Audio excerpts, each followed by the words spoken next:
I was stuck in a 9-to-5 for over 2 years before I made my first $1 million. And the good news for you is you don't have to quit that job to start your business. You just need a proven method that you can do outside of normal work hours.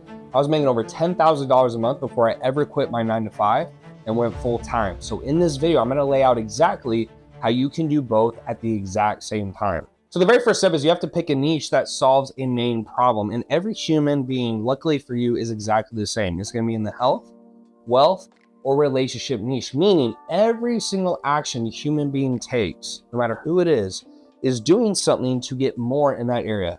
I do these videos because yes, I want to help people, but I want to make more money, right? I want to develop, I want to push myself. I might go to a therapist because I want to have a better relationship.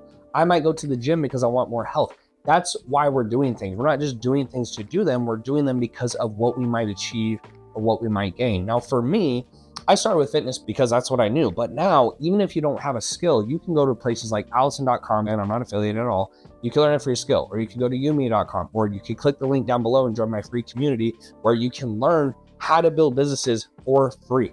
There's so much knowledge out there, there really is no excuse. So pick in one of those sectors, learn a skill in that sector, and if you don't have the skill, there's plenty of places you can go and learn one. But to be honest with you, that's all for nothing if you don't look into hiring a coach. So my own experience with this is at the age of 23, I just dropped out of college to start my business. When I started my business, I didn't really know that this was a world. Like YouTube still to me, like wasn't that big. This was back in probably 2017. And I was kind of just doing things on my own. And I didn't realize that there was a coaching industry for this, or people could teach how to grow businesses. So for the first 2 years, I made $2,000 total. $1,000 per year working full time. Like I'm not actually joking, working full time. Imagine working full time, 24/7, no days off, no holidays, no vacations, no girls, no day, nothing. And I wasn't making any money. And then I finally saw an ad, I got desperate. I was about to go back to school and finish my degree. I had a year left. I saw an ad on Facebook and it says how to start an online fitness business. I clicked on the ad and I went into the program. I paid $5,000 on a credit card, didn't have it.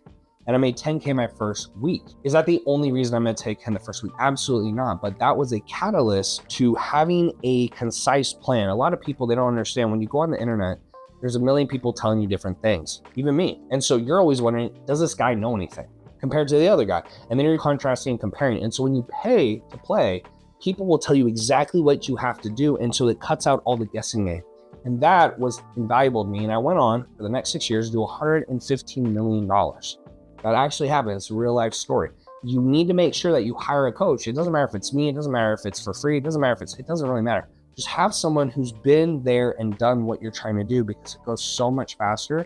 And if you can pay to put yourself in that room and hit your goals and make your goals inexcusable, like they have to happen, you will absolutely reach it. And that was one of the biggest mistakes I made. But if you don't block the first 90 minutes of your day, you're not going to go anywhere. So when I first started my business, I had a full-time job. That's what this whole video is about.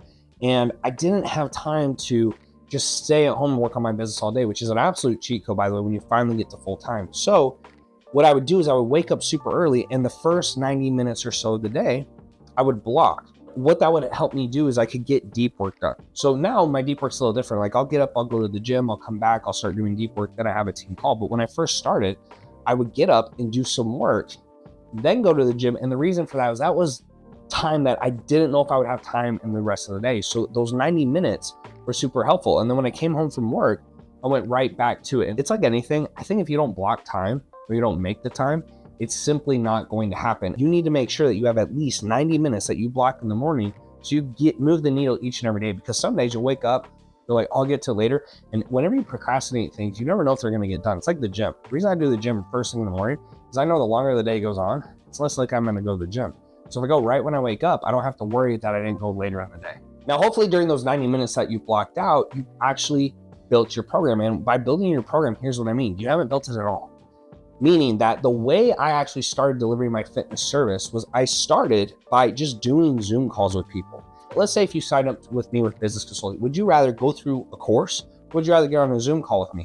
And the funny part is people would rather get on a Zoom call. So in the beginning, the easiest way to start selling your service is do none of the fulfillment, because if you don't have a client, there's nothing to fulfill. I'll see a lot of people build out fulfillment for 2 or 3 months. Then they go to sell it and they can't sell anything. And so they did all this fulfillment for nothing. So what you want to make sure you do is just start on Zoom calls With the Zoom calls, people are going to love it. They're going to think they're getting more value than they pay for. And then based on how the Zoom calls go, you can take those, edit and record them and put them in your curriculum. That becomes a curriculum, or you know the questions they're asking and you can build out the curriculum from there. And then as long as you just stay one step ahead, as new clients come in, they benefit from the new videos that you make. That is the absolute best way to start building out your curriculum, because a lot of people will waste a lot of time. They treat their business like Shark Tank. People go on Shark Tank, they spend 2 years, they've mortgaged, they have loans, everything's tied up in this business, and they go to sell and it doesn't sell because it's a shitty product. What you want to do here is, in case that happens, if you go to sell it first, the market will tell you it's not good, or they will tell you, hey, you don't have the skills necessary, selling skills, messaging skills, etc. You can fix that before you waste 1, 2, 3 years of your life. That's why I never build stuff before and I always build it after. Now, a lot of people see me make millions of dollars through ClickFunnels, and so they think that you have to have a funnel to make your first sell. But I'd be lying to you if I told you that's how I made my first sell. In fact, the first sales I made was I just reached out to followers on my social media. So my friends list on Facebook, my friends list on Instagram. I reached out to those individuals, said, hey, they should follow me. What's your fitness goal? And that started a conversation that then led to a sales call and led to closes. You would be shocked at how easy it is to make money with social media if you're willing to learn sales. It's super easy. It's a volume game. So when people say, hey, if you want to go on 100 dates with 100 women, you probably would have to ask, I don't know, 1,000 women, 500 women. Like, no one's going to bat an eye. Everyone's like, yeah, like some girls will say yes, some girls will say no. But then in business, people think it's crazy to spend that much time trying to make sales. But this is what's going to change your life. And so if you simply go out and you're just reaching out to your social media following, even if it's small, usually for every 100 people you reach out to, you'll get 30% will reply, so 30 people. Then you'll book about 6 calls and you'll close 2 or 3 deals. That can make you a ton of money, especially if you're selling $1,500, $3,000 packages. So you want to make your first sales without any funnel, any tech, because a lot of people spend way too much time on that before they've actually made an initial sale. Once you make the initial sale, then the business, you can start to add complexity to it. This actually reminds me of our client, Connor Jarby, who came into our program working a full-time job. And then within 4 months, not only tripled his investment with us, but then was starting to do it full time. And he started in that exact same process by just simply reaching out to his followers, getting a couple initial sales.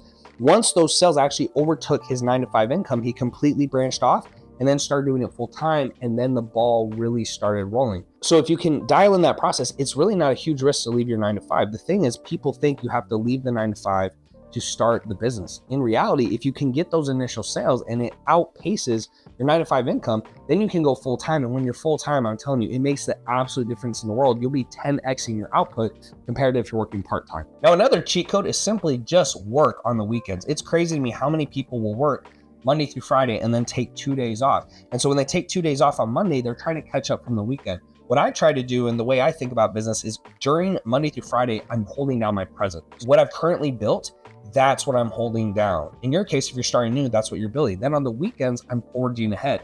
I'm doing more things. So one of the things I would do on the weekend is run the coaching calls, right? And I would iterate the program, or I would fix the program, or I make adjustments. And the reason I did that is during the week, I was so busy trying to make sales and do outreach, client coaching calls, that I would move the less important stuff to the weekends so I could get stuff done. And you guys have to be willing to sacrifice your weekends. A lot of people, if you're only trying to work Monday through Friday, and then you want to take weekends off, that sounds great in theory, but I think you have to put in a lot more effort initially before you can take that time off. And I'm just saying that from personal experience. If you're able to pull off what I've done without doing that, good for you. But I put in an enormous amount of effort to get to where I am today. Now, on top of working a little bit more on the weekends, one of the things you need to make sure you're doing is track 3 key metrics. What I have written down is calls booked, cash in, and then conversations. And so when you're starting the business, you don't have a lot of staff, you don't have a lot of overhead, you don't have a lot of things to focus on. So it's very simple. What activities are going to drive more sales? To get more sales, you usually need more sales calls. To get more sales calls, you need to have more conversations. So if I'm tracking how many messages I'm outreaching today, how many calls I book, and then how many sales I've made, so cash in, I know if I'm doing the inputs to get the outputs. And that's all you have to focus on in business. You don't have to focus on the outputs. You don't have to focus on what other people do.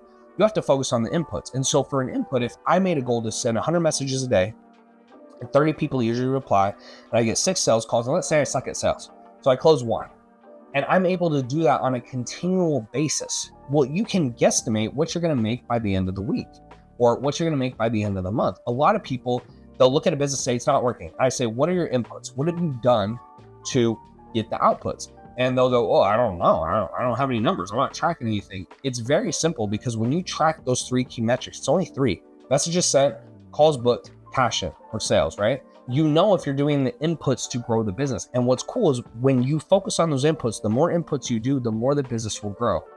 Then you can start, working on paid ads and stuff like that after it. But keep it super simple, because in the beginning, those 3 key metrics will absolutely blow up the business. Now, you may be asking, this all sounds great in theory, but when do I actually know to quit my 9 to 5? In my opinion, it's to set a frame number. So at the time, I was making $3,000 a month as a full-time income in my job, right? I was a server, wasn't that great. So I said, hey, as long as I'm making at least $3,000 a month in this new business, I'll go ahead and quit so I can go full-time.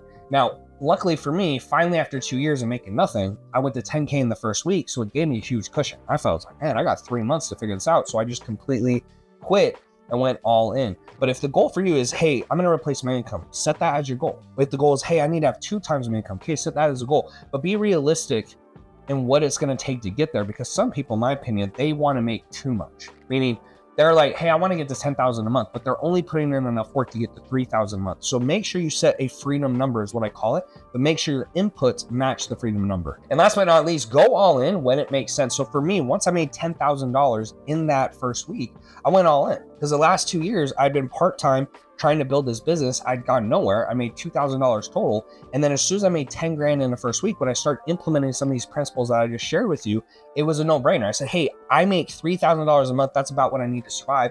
I got 90 days to figure this out. And I went all in, and things absolutely started to roll from there, and it completely changed my life. If you want to see how fast you can make 10K, click here.